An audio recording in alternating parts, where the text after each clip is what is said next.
চাঁপাইনবাবগঞ্জে গণসংযোগ ও লিফলেট বিতরণ। মাহিদুল ইসলাম ফরহাদ, চাঁপাইনবাবগঞ্জ জেলা প্রতিনিধি। বাংলাদেশ জাতীয়তাবাদী দল বিএনপি ঘোষিত ৩১ দফা রূপরেখা বাস্তবায়নের অংশ হিসেবে চাঁপাইনবাবগঞ্জে গণসংযোগ কার্যক্রমের মাধ্যমে লিফলেট বিতরণ করা হয়েছে। ২০ আগস্ট রোজ বুধবার বিকেলে চাঁপাইনবাবগঞ্জ সদর থানার হুজরাপুর পুরাতন জেলখানা মোড়, পুরাতন বাজার,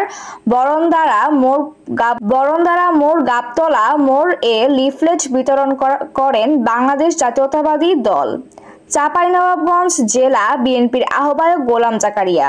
কর্মসূচিতে বিএনপি এবং সহযোগী সংগঠনের নেতাকর্মীরা সক্রিয় অংশগ্রহণ করেন।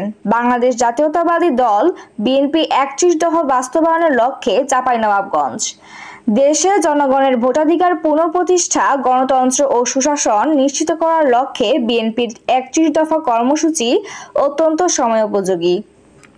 তারা বলেন, সাধারণ মানুষের মাঝে সচেতনতা সৃষ্টির জন্য লিফলেট বিতরণের মাধ্যমে তারা চলমান আন্দোলনে সবাইকে সম্পৃক্ত হওয়ার আহ্বান জানাচ্ছে। বাংলাদেশ জাতীয়তাবাদী দল বিএনপি ৩১ দফা বাস্তবায়নের লক্ষ্যে চাঁপাইনবাবগঞ্জ জেলা শাখার সম্মানিত আহ্বায়ক গোলাম জাকারিয়া সহ আরও উপস্থিত ছিলেন চাঁপাইনবাবগঞ্জ পৌর বিএনপির সাধারণ সম্পাদক HMM জামাল বাচ্চু, পৌর বিএনপির সহসভাপতি কামরুজ্জামান মুক্তা সহ অঙ্গ সংগঠনের নেতৃবৃন্দ। ITV বাংলা, জারা খান।